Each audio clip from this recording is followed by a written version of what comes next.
Welcome to my channel railway Adda के दोस्तों, कैसे हैं आप सब। आशा करते हैं आप सब अच्छे होंगे और अपनी तैयारी को लगातार अच्छा कर रहे होंगे।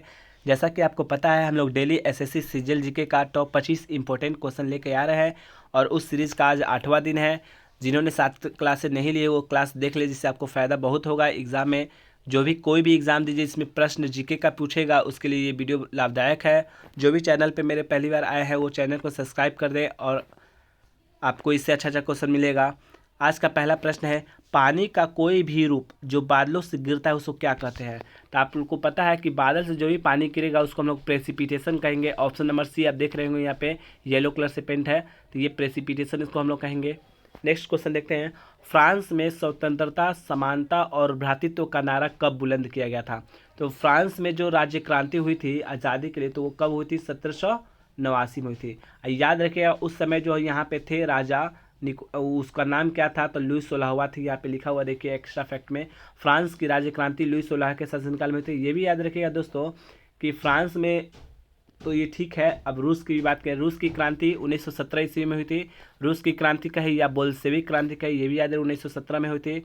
और इंग्लैंड में हुआ था गौरवपूर्ण क्रांति, देखिए यह लिखा है गौरवपूर्ण क्रांति, वो इंग्लैंड में हुआ था। कब हुआ था, 1688 ईस्वी में, ये याद रखिएगा। नेक्स्ट क्वेश्चन है, नेक्स्ट एक्स्ट्रा फैक्ट है कि अमेरिका का स्वतंत्रता संग्राम कब से कब तक चला। तो अमेरिका में जो स्वतंत्रता संग्राम चला था 1776 से 1783 तक चला था। बोस्टन टी पार्टी से स्टार्ट हुआ था। नेक्स्ट 3 नंबर प्रश्न है, धन विधेयक कहाँ पुनः स्थापित किया जाता है। तो दोस्तों ये याद रखिएगा, धन विधेयक जो है वो लाया भी जाता है पहली बार लोकसभा में और पुनः स्थापित भी होता है लोकसभा में। ऑप्शन ए में एकदम सही है, लोकसभा में। याद रखिएगा ये राज्यसभा में नहीं होगा, दोनों सदनों की संयुक्त बैठक में नहीं होगा। एक्स्ट्रा फैक्ट में देखते हैं, धन विधेयक की प्रक्रिया, यहाँ पे प्रक्रिया है इसलिए अनुच्छेद 109 है। और वही धन विधेयक की परिभाषा रहेगा, जैसे यहाँ देख रहे हैं धन विधेयक की परिभाषा जो है उसका अनुच्छेद कितना में है, 110 में धन विधेयक की परिभाषा है। और संयुक्त बैठक जब होगा तो वो 108 में, याद रखेगा। 8, 9, 10 तीनों ही याद रखेगा। 108 में संयुक्त बैठक है, 109 में धन विधेयक की प्रक्रिया है और 110 में जो है धन विधेयक की परिभाषा है, याद रखेगा। और ये भी याद रखिएगा, राज्यसभा में जब धन विधेयक जाएगा वो केवल 14 दिन तक रोक सकता है, उससे ज़्यादा दिन नहीं रोक सकता है। धन विधेयक है या नहीं, इस पर अंतिम फैसला जो होगा किसका होगा, स्पीकर का होगा, यानी कि लोकसभा अध्यक्ष का होगा, याद रखिएगा। अभी हम लोग के कोटा से सांसद है वही है अभी लोकसभा में। नेक्स्ट क्वेश्चन देखते हैं, जैव विविधता दिवस कब मनाया जाता है। तो जैव विविधता दिवस हम लोग क्या बनाएंगे, ऑप्शन ए में है 22 मार्च, 22 जून, 22 मई, 28 फरवरी। तो दोस्तों याद रखिएगा जैव विविधता दिवस जो है वो 22 मई को मनाया जाता है, याद रखिएगा। यहाँ पे दिख रहा है जैव विविधता दिवस कब मनाते हैं, 22 मई को। याद रखिएगा बिहार दिवस 22 मार्च को मनाया जाता है, ये भी याद रखिएगा। एक्स्ट्रा फैक्ट में, जैसे जैव विविधता शब्द का सर्वप्रथम प्रयोग जो है ना, ये जैव विविधता शब्द जो है सबसे पहले वो प्रयोग किए थे डब्ल्यू जी रोजर ने किया था, ये भी याद रखिएगा। डब्ल्यू जी रोजर ने किया था जैव विविधता शब्द का पहली बार प्रयोग। 28 फरवरी को हम लोग रमन प्रभाव के कारण राष्ट्रीय विज्ञान दिवस मनाते हैं। आपको पता है कि 28 फरवरी को क्या मनाते हैं, राष्ट्रीय विज्ञान दिवस, याद रखिए। राष्ट्रीय विज्ञान दिवस कब मनाता है, 28 फरवरी को। नेक्स्ट क्वेश्चन देखते हैं दोस्तों, भारत पर आक्रमण करने वाला प्रथम देश कौन है। ऑप्शन है आपका इराक, चीन, यूनान, फारस। तो याद रखिएगा यहाँ पे ऑप्शन डी में है फारस, फारस है इसका आंसर, याद रखेगा। याद रखें ईरान, इसको हम लोग आधुनिक में कहते हैं। भारत पर प्रथम आक्रमण फारस का साइरस ने किया था, वो व्यक्ति जो थे वो कौन थे, साइरस ने थे, वही आक्रमण किया था भारत पर। नेक्स्ट क्वेश्चन देखते हैं, सोमाली मरुभूमि किस महाद्वीप में स्थित है। तो सोमाली मरु जो द्वीप है वो ऑप्शन ए में ऑस्ट्रेलिया, एशिया, यूरोप और अफ्रीका। तो याद रखिए सोमाली जो है वो विश्व, सोमाली है, सोमाली जो है कहाँ पे है, आपको याद रखेगा अफ्रीका में है, याद रखिएगा। यहाँ पे सोमाली जो है कहाँ पे है, अफ्रीका में है सोमाली मरुस्थल। विश्व का सबसे बड़ा मरुस्थल कौन सा है, क्वेश्चन पूछेगा तो क्या याद रखिएगा, विश्व का सबसे बड़ा मरुस्थल जो है सहारा मरुस्थल है, ये भी कहाँ है, अफ्रीका में है, ये भी याद रखिएगा। एक्स्ट्रा फैक्ट के साथ रहेगा, ये भी याद रखिएगा। विश्व का सबसे गर्म मरुस्थल कौन सा है, तो कालाहारी मरुस्थल है, यह भी याद रखिएगा, कालाहारी मरुस्थल। एशिया का सबसे बड़ा मरुस्थल कौन सा है, तो एशिया पूछेगा तो एशिया में सबसे बड़ा मरुस्थल कौन है, गोबी मरुस्थल, जो कि चीन में है। और वही हम लोग का दक्षिण एशिया पूछेगा तो ये भारत का जो है मरुस्थल वो है थार मरुस्थल। विश्व का सबसे शुष्क मरुस्थल कौन सा है, शुष्क मतलब जहाँ पे खूब गर्मी होता हुआ, अटकामा मरुस्थल है, चिली में है, ये भी याद रखिएगा। और ऑस्ट्रेलिया में जो है एक मरुस्थल है उसका नाम है विक्टोरिया मरुस्थल। कितना बहुत बार क्वेश्चन पूछा है कि विक्टोरिया मरुस्थल कहाँ है, तो याद रखिए ऑस्ट्रेलिया में है, कैनबरा उसकी राजधानी है। ओपेक का मुख्यालय कहाँ है, ऑप्शन में है लंदन, वाशिंगटन डीसी, वियना और पेरिस। तो ओपेक मतलब क्या होता है? ओपेक का अर्थ होता है ऑयल और पेट्रोलियम, जो पेट्रोल का जो एक्सपोर्ट करता है लोग, मैंने इधर उधर करता है, तो वो याद रखिएगा। ओपेक का मुख्यालय कहाँ है? वियना में है। ऑप्शन याद रखिएगा सी। ओपेक की स्थापना जो हुई थी 14 सितंबर 1960 में हुई थी बगदाद में, याद रखिएगा। ओपेक की स्थापना कब हुई थी? 14 सितंबर 1960 को। और 14 सितंबर को हम लोग हिंदी दिवस मनाते हैं। भारत में हिंदी दिवस कब मनाते हैं? 14 सितंबर को, याद रखिएगा। और ओपेक का फुल फॉर्म यहाँ पे देख लिख दी है, the organization of the petroleum exporting countries है। और ओपेक में वर्तमान में कितने देश है? 14 देशों की संख्या है, याद रखिएगा। जैसे ऑप्शन ए में लंदन था, तो लंदन में क्या है? राष्ट्रमंडल यानी कॉमनवेल्थ जो होता है उसका मुख्यालय कहाँ है? तो लंदन में ही, याद रखिएगा। नेक्स्ट है विश्व बैंक हो या IMF हो, विश्व बैंक हो या IMF हो, उसका मुख्यालय कहाँ है? वाशिंगटन डीसी, USA में है। और नेक्स्ट आगे लिखे हैं यूनेस्को का मुख्यालय कहाँ है? तो यूनेस्को का मुख्यालय कहाँ है? पेरिस में, ये भी याद रखिएगा। अब क्वेश्चन याद रखिएगा कि दादा भाई नौरोजी जो है गणित और भौतिक विज्ञान के प्रोफेसर के रूप में कहाँ नियुक्त किए थे? ये क्वेश्चन NTPC में आया था, याद रखिएगा। तो दादा भाई नौरोजी जो थे वो गणित में और भौतिकी के विज्ञान के प्रोफेसर थे, तो वो नियुक्त कहाँ हुए थे? तो ऑप्शन सी में देख रहे होंगे, एलिफिस्टन कॉलेज मुंबई। तो दोस्तों याद रखिए, इनका जो एलिफिस्टन कॉलेज मुंबई में पढ़ा रहे थे गणित और भौतिकी विज्ञान के। ऑप्शन नंबर सी इसका याद रखिए। कुछ एक्स्ट्रा फैक्ट में है, दादा भाई नौरोजी को आधुनिक भारत का प्रथम अर्थशास्त्री माना जाता है। जो आधुनिक भारत है उसका प्रथम अर्थशास्त्री किसे माना जाता है? तो दादा भाई नौरोजी को, याद रखेगा। सन 1868 में सर्वप्रथम भारत के प्रति व्यक्ति राष्ट्रीय आय वार्षिक रूप से 20 रुपया था। ये इसी ने दादा भाई नौरोजी ने ही बताया था ये बात। 20 रुपया थी 1868 में। भारतीय राष्ट्रीय कांग्रेस का नामकरण, यानी हम लोग जो INC अभी देख रहे हैं भारतीय राष्ट्रीय कांग्रेस, उसका नामकरण जो है, नाम देने वाला जो आदमी थे वो कौन थे? दादा भाई नौरोजी ने ही दिया था इसका नाम, INC। नेक्स्ट ये भी देखिए, फिंसवारी से सांसद चुने जाने वाले प्रथम भारतीय कौन थे? दादा भाई नौरोजी थे, और वो भी 1892 में ही, याद रखिएगा। सांसद चुने जाने वाले भारत के प्रथम भारतीय कौन थे? मैंने ब्रिटेन में, तो दादा भाई नौरोजी थे, वो भी फिंसवारी से जीते थे 1892 में, ये याद रखिएगा। 9 नंबर प्रश्न है, तरल अवस्था से गैसीय अवस्था के रूपांतरण को क्या कहता है? कोई भी चीज़ है तरल अवस्था, उससे गैस में बदल जाता है, उसको वाष्पीकरण कहेंगे। और वही ठोस अवस्था से गैसीय अवस्था में, तो उसको ऊर्ध्वपातन कहेंगे। तरल अवस्था मतलब क्या हुआ? द्रव वाला कोई भी चीज़ है, पानी है मान लीजिए, तो पानी से गैस बन रहा है, उड़ जाएगा, भाप बन जाएगा, तो क्या कहेंगे? वाष्पीकरण कहेंगे। जैसे ऑप्शन बी में है ऊर्ध्वपातन, तो ऊर्ध्वपातन उसको कहेंगे जो ठोस अवस्था, जैसे कपूर है, कपूर क्या है? ठोस अवस्था है, तो वो सीधे गैस में बदल जाता है, तो उसको ऊर्ध्वपातन कहेंगे, याद रखिएगा। नेक्स्ट क्वेश्चन है, न्यूटन का प्रिंसिपिया नामक पुस्तक कब प्रकाशित हुआ? तो ऑप्शन ए में है 1860, बी में है 1862, सी में है 1865 और डी में है 1687। तो देखिए याद रखिएगा, न्यूटन का जो प्रिंसिपिया बुक है वो 1687 में पब्लिश हुआ था। और याद रखिए न्यूटन ने जो दिया था, गति के 3 गो नियम दिया था, ये याद रखिएगा। किस देश में सबसे छोटे सिक्कों को पैसा नहीं कहा जाता है? ऑप्शन ए में है इंडिया, पाकिस्तान, नेपाल और श्रीलंका। तो याद रखिएगा कि श्रीलंका में जो है सबसे छोटे सिक्के को हम लोग पैसा नहीं कहते हैं। जैसे भारत में क्या कहते हैं? पैसा कहते हैं लोग, पाकिस्तान में भी कहते हैं, नेपाल में भी कहते हैं, लेकिन श्रीलंका में नहीं कहते हैं। श्रीलंका से कुछ एक्स्ट्रा फैक्ट ये भी पूछता है, श्रीलंका का सब पुराना नाम क्या था? तो श्रीलंका का पुराना नाम सिंघल था, सॉरी दोस्तों, सिंघल था, ठीक है, याद रखिएगा, सिंघल। नेक्स्ट है, श्रीलंका कब आज़ाद हुआ था? 1948 में हुआ था। और 4 फरवरी को श्रीलंका का स्वतंत्र दिवस मनाते हैं, ये भी याद रखिएगा, 4 फरवरी को मनाते हैं। और याद रखिएगा विश्व कैंसर दिवस भी 4 फरवरी को मनाते हैं। 12 नंबर प्रश्न है, उच्च न्यायालय के सेवानिवृत्त न्यायाधीश को वकील के रूप में काम करने की अनुमति नहीं है। कोई भी उच्च न्यायालय में है, वहाँ से रिटायरमेंट उनको मिल गया, सेवानिवृत्त हो गए, तो न्यायाधीश जो है ना वो फिर से काम करने की अनुमति नहीं। किस में? तो उसी उच्च न्यायालय में जहाँ से वो सेवानिवृत्त हुए हैं उसमें वो काम नहीं कर सकते हैं। ऐसा है, ऑप्शन ए में ऑप्शन ए में क्या है? उच्चतम न्यायालय में वो काम कर सकते हैं, भारत के किसी भी न्यायालय में काम कर सकते हैं, लेकिन उस न्यायालय में जिसमें वो सेवानिवृत्त हुआ है उसमें वो काम नहीं कर सकते हैं। ये भी याद रखिएगा, उच्च न्यायालय जो है, उच्च न्यायालय उसका गठन जो है अनुच्छेद 214 के द्वारा होता है उच्च न्यायालय का। जबकि सर्वोच्च न्यायालय रहेगा तो वो 124, उल्टा याद रखेगा, सर्वोच्च न्यायालय का 124 के अनुच्छेद के तहत सर्वोच्च न्यायालय का गठन होता है। नेक्स्ट क्वेश्चन देखते हैं, भारत के जल पुरुष यानी वाटरमैन ऑफ इंडिया के नाम से कौन प्रसिद्ध है? तो भारत के जो जल पुरुष है यानी वाटरमैन ऑफ इंडिया है, उनका नाम है कि राजेंद्र सिंह।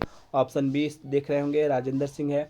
ये भी याद रखिएगा। राजेंद्र सिंह को वाटरमैन ऑफ इंडिया कहते हैं। 4 ऑप्शन है, चारों से आपको एक्स्ट्रा फैक्ट मिलेगा। जैसे यहाँ पे लिखा है डॉक्टर सलीम अली को बर्ड मैन ऑफ इंडिया कहते हैं यानी पक्षी विज्ञान। पक्षी जो पक्षी है, पक्षी पे सबसे ज़्यादा ध्यान दिए थे वो कौन? डॉक्टर सलीम अली थे। इन्हीं को हम लोग क्या कहते हैं? बर्ड मैन ऑफ इंडिया के नाम से जानते हैं। जैसे यहाँ पे ऑप्शन ए में था सत्यभामा दास बीजू, तो उनको क्या कहते हैं? तो भारत के फ्रॉग मैन, मेढक जो होता है मेढक फ्रॉग, उसी फ्रॉग मैन ऑफ इंडिया किसे कहते हैं? तो हम लोग सत्यभामा दास बीजू को याद रखिएगा। ये क्वेश्चन पूछा हुआ है, अच्छा क्वेश्चन है, याद रखिएगा। नेक्स्ट है बिंदेश्वरी पाठक। तो याद रखिएगा, बिंदेश्वरी पाठक ने सुलभ इंटरनेशनल की स्थापना की। सुलभ शौचालय होता है उसकी स्थापना किसने की थी? बिंदेश्वरी पाठक ने। नेक्स्ट है अरुणाचलम मुरुंगनाथम को पैडमैन के रूप में जाना जाता है। भारत के पैडमैन जो है उनको क्या कहेंगे? अरुणाचलम मुरुंगनाथम। ये भी याद रखिएगा। Metro man of India, metro man of India के नाम से किसे जाता है? तो ये आरआरबी जेई में पूछा है, याद रखिएगा। और एएलपी टेक्नीशियन में ये क्वेश्चन पूछा था कि ई श्रीधरन को क्या कहते हैं? मेट्रो मैन ऑफ इंडिया के नाम से कहते हैं। ये भी याद रखिएगा। मेघा पाटेकर का संबंध किससे है? तो मेघा पाटेकर का संबंध जो है नर्मदा बचाओ आंदोलन से, ये भी याद रखिएगा आपको। नेक्स्ट क्वेश्चन देखते हैं, शक संवत किस माह से शुरू होता है? जो शक संवत होता है वो किस माह से शुरू होता है? दोस्तों याद रखिएगा, ये चैत्र माह से शुरू होता है और फागुन पे खत्म होता है। यानी चैत्र माह जो है वो पहला है मास, और फागुन जो है मार्च, यानी मार्च वो अंतिम होता है। आपको याद रखिएगा शक संवत का। ये भी एक्स्ट्रा फैक्ट में है। विक्रम संवत किसने स्टार्ट किया था? विक्रम संवत जो है 57 BC में हुआ था। मालवा के शासक विक्रमादित्य ने इसको शुरू किया था। शक संवत किसने शुरू किया था? याद रखिएगा, कनिष्क ने शुरू किया था, वो भी 78 ईस्वी में, याद रखिएगा, कनिष्क ने शुरू किया था। जबकि गुप्त संवत जो है वो 320 ईस्वी में हुआ था। चंद्रगुप्त प्रथम ने उनका उसको शुरू किया था, याद रखिएगा। जब इलाही संवत की स्थापना किसने की थी? तो इलाही संवत रहेगा तो 1583 में हुई थी, और अकबर ने किया था, यही याद रखें। इलाही संवत 1583। एक हिजरी संवत होता है, ये भी याद है, 622 ईस्वी में हज़रत मोहम्मद शाह ने उनको शुरू किया था, याद रखिएगा। नेक्स्ट क्वेश्चन देखते हैं, देखनी किस राज्य की पारंपरिक नृत्य शैली है? ये है देखनी। देखनी किस राज्य की पारंपरिक नृत्य शैली है? तो याद ऑप्शन ए में है उड़ीसा, केरल, गोवा, गुजरात। तो ये गोवा का ही, याद रखिएगा। देखनी कहाँ का है? तो देखनी गोवा का, गोवा में जाके देखिएगा देखनी। और ये देखिए कुछ और है गोवा का लोक नृत्य, जैसे सिग्मो फेस्टिवल है, सिग्मो नृत्य है, फुगड़ी है, ये सब कहाँ का है? गोवा का है, याद रखिएगा, गोवा में ही याद रखिएगा। नेक्स्ट है यहाँ पे गोतीपुआ, छाऊ, घुमुरा, रानाप्पा तथा सम्बलपुरी नृत्य, ये सब उड़ीसा का है। उड़ीसा की राजधानी भुवनेश्वर है, याद रखिए, गोतीपुआ, छाऊ, घुमुरा, रानाप्पा। नेक्स्ट क्वेश्चन देखते हैं, लाल स्याही बनाई जाती है। लाल स्याही किससे बनेगी? तो फिनॉल से नहीं, एनिलीन से नहीं, कांगोरेट से नहीं, इयोसिन से। हाँ, तो याद रखिएगा ऑप्शन डी में है इयोसिन से, तो ये इसी से बनेगा रेड इंक, लाल स्याही। ये भी याद रखिएगा, इयोसिन जो है वो क्या है? अम्लीय रंजक है। क्या है? एसिडिक याद है, एसिडिक चीज़ है। नेक्स्ट क्वेश्चन देखते हैं, कौन सा पादप हार्मोन प्राकृतिक पौधा में नहीं पाया जाता है? तो ये ऐसा पादप हार्मोन है, पौधों में पाए जाने वाला हार्मोन है जो प्राकृतिक रूप में नहीं पाया था। प्राकृतिक रूप में नहीं पाया था, तो याद रखिएगा IAA, एब्सिसिक एसिड है, जिब्रेलिन है, ये सब है, लेकिन ये 2,4,D नहीं है। ये क्या है? ये एक रासायनिक कीटनाशी है, कीट को मारने वाला काम करने वाला ये रसायन है, 2,4,D। नेक्स्ट क्वेश्चन है, कौन सा संगठन safeguarding the global commons report प्रकाशित करता है? तो इस संगठन का नाम क्या है? तो इसका नाम है वैश्विक पर्यावरण सुविधा। क्या नाम है? वैश्विक पर्यावरण सुविधा। यही जारी करता है safeguarding the global commons report. और ये इसकी स्थापना 1992 में हुई थी। रियो डी जेनेरो सम्मेलन जो हुआ था, पृथ्वी शिखर सम्मेलन, उसी के शाम में यानी संध्या में हुआ था, याद रखिएगा। नेक्स्ट क्वेश्चन है, क्योटो प्रोटोकॉल कब लागू हुआ? तो क्योटो प्रोटोकॉल कब लागू हुआ था दोस्तों? ये 2005 में लागू हुआ था, ये भी याद रखिएगा, क्योटो प्रोटोकॉल। जबकि 1997 में इसकी स्थापना हुई थी। 1997 में स्थापना हुआ था, लेकिन लागू हुआ था 2005 में। और ये किस चीज़ से संबंधित है? तो ग्रीन हाउस गैस को कम करने के लिए, जो पृथ्वी पर ग्रीन हाउस गैस है उसको कम करने के लिए क्योटो प्रोटोकॉल 2005 से लागू किया गया था। नेक्स्ट क्वेश्चन है मॉन्ट्रियल प्रोटोकॉल। ये दोनों क्वेश्चन भी यही है, ये याद रखिएगा। तो मॉन्ट्रियल प्रोटोकॉल जो है 1989 में लागू हुआ था, जबकि 1987 में इसकी स्थापना हुई थी। और ये जो है ओजोन परत की सुरक्षा के लिए है। ओजोन परत की सुरक्षा के लिए मॉन्ट्रियल प्रोटोकॉल 1987 में स्थापना हुई थी। नेक्स्ट क्वेश्चन है, चागोस द्वीप समूह विवाद किन दो देशों के मध्य रहा है? तो ये जो द्वीप समूह है चागोस, वो किस दो देशों के बीच में वो झगड़ा का विवाद है? तो याद रखिए ब्रिटेन और मॉरिशस। ब्रिटेन यानी कि लंदन, लंदन की राजधानी ब्रिटेन है, और ये मॉरिशस है, इसकी राजधानी पोर्ट लुइस है, ये याद रखिएगा। ये दोनों के बीच में विवाद है 1965 से ही बना हुआ है, जब मॉरिशस को ब्रिटेन ने आज़ाद कर दिया, लेकिन इस द्वीप पर अपना अधिकार ब्रिटेन बनाए रखा, तब से यहाँ पे इसके लिए झगड़ा विवाद चलता है। नेक्स्ट यहाँ पे चागोस द्वीप समूह जो है वो हिंद महासागर में है, केंद्रीय भाग में है, और ये इसका सबसे महत्वपूर्ण जो द्वीप है वो डियागो गार्सिया, ये भी याद रखिएगा। बहुत बार क्वेश्चन पूछा है डियागो गार्सिया किस महासागर में है? तो ये हिंद महासागर में, याद रखिएगा इसको, हिंद महासागर में स्थित है डियागो गार्सिया, और चागोस द्वीप उसी पे है। नेक्स्ट क्वेश्चन है बहावी आंदोलन का संस्थापक कौन है? तो बहावी आंदोलन के जो संस्थापक हैं शाह वली उल्लाह है। क्या है? शाह वली उल्लाह है, यह याद रखिएगा। नेक्स्ट क्वेश्चन देखते हैं भारत के कितने राज्यों की सीमा चीन से मिलती है? तो भारत में जो है 4 राज्य, भारत में कितने राज्य? 4 राज्य ऐसे हैं जो सीमा जो है किससे लगती है? चीन से। ये पूछ रहा है कितने राज्यों की, इसलिए राज्य है, और वही केंद्र शासित प्रदेश सहित पूछेगा तो 5 हो जाएगा। जैसे लिखे चीन की सीमा जो है भारत के 4 राज्यों के साथ मिलती है। कौन कौन? हिमाचल प्रदेश हुआ, उत्तराखंड, सिक्किम और अरुणाचल प्रदेश। जबकि केंद्र शासित प्रदेश सहित गिरा जाए तो 5 राज्य, जिस उसमें जम्मू कश्मीर वाला आ जाएगा। नेक्स्ट क्वेश्चन है ग्रेट साल्ट झील कहाँ स्थित है? तो ग्रेट साल्ट झील जो है वो यूएसए, संयुक्त राज्य अमेरिका में है, और इसकी लवणता जो है 200% है। और वही क्वेश्चन पूछेगा सबसे अधिक लवणता वाला झील कौन सी है? तो याद रखिए वान झील है, जो कि तुर्की में है, तुर्की की राजधानी अंकारा है, याद रखिएगा। और इसकी लवणता जो है 330% है, ये भी याद रखिएगा। तुर्की का नाम अब चेंज हो गया, तुर्की हो गया है, तुर्की ये याद रखिएगा, और इसकी राजधानी अंकारा है। नेक्स्ट क्वेश्चन देखते हैं वास्को डिगामा भारत में 1498 में आया, उसकी मृत्यु कब हुई?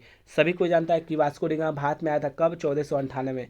केरल के कालीकट में पहुंचे थे, तो उनकी मृत्यु कब हुई थी? ये याद रखिएगा।